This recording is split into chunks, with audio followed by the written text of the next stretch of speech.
one of the things that Carl Jung, the great psychotherapist, said about a persona is, don't be thinking that you're better off if you never formed one. So for Jung, it was a voyage from, say, undifferentiated self in infancy and so forth, through persona to authenticity, because you have to act out your ideals to some degree, right?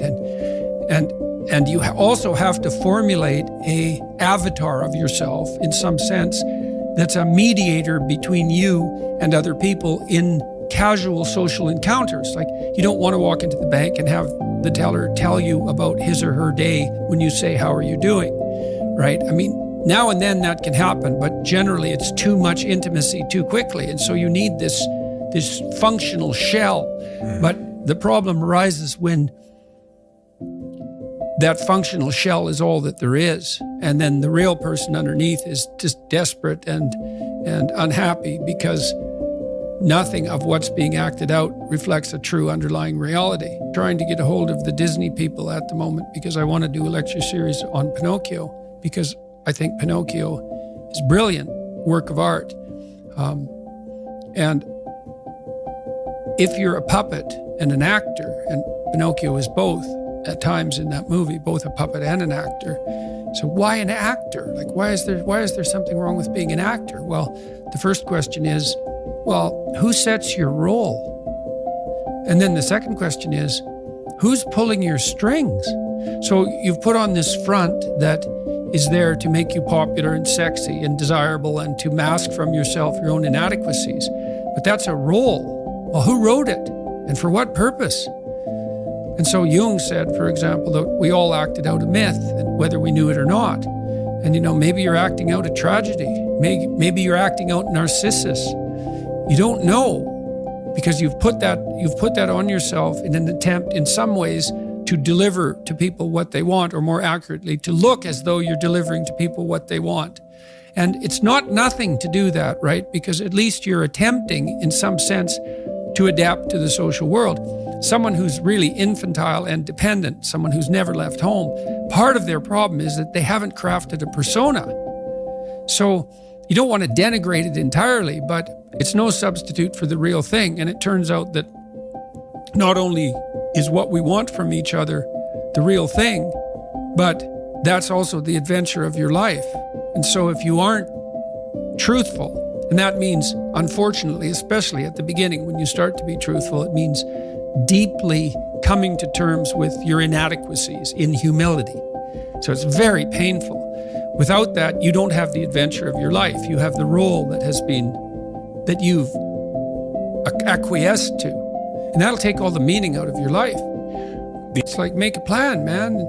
So when I was doing my clinical work, which I did a lot of career work with my clients, both at a beginner level, I would say, like really a beginner level, with people who had no employment whatsoever, no history of employment, who were undereducated and who lacked every skill you could possibly imagine. So these are people who were really in dire straits, up to people who were operating at the top of their profession, but who could still strategize forward. And so, for example, let's say you're at a dead end in your job. Okay, so I don't find my work meaningful.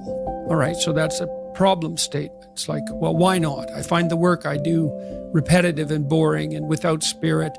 I have a bad relationship or a neutral relationship with my boss who doesn't know who I am. I have problems with coworkers. All of that needs to be differentiated, right, and analyzed in detail. So we might say, for example, let's say you believe that you're undervalued at work, and maybe you are. What you need to do is you have something to say, and we would have to figure out what it is that you have to say. But it would be some variant of, I'm bringing more value to the table than I'm being compensated for, and that's demoralizing me. And it's also not good for you being my boss, because if I'm actually more valuable than is being recognized, then the fact that you're not valuing me properly means that I will become demoralized, I won't work properly, and you won't get the best out of me. So it's bad for both of us. And if your boss is in principle not amenable to such a discussion, then what you should seriously consider doing is finding another job. Okay, so let's say we're going to set you up for this.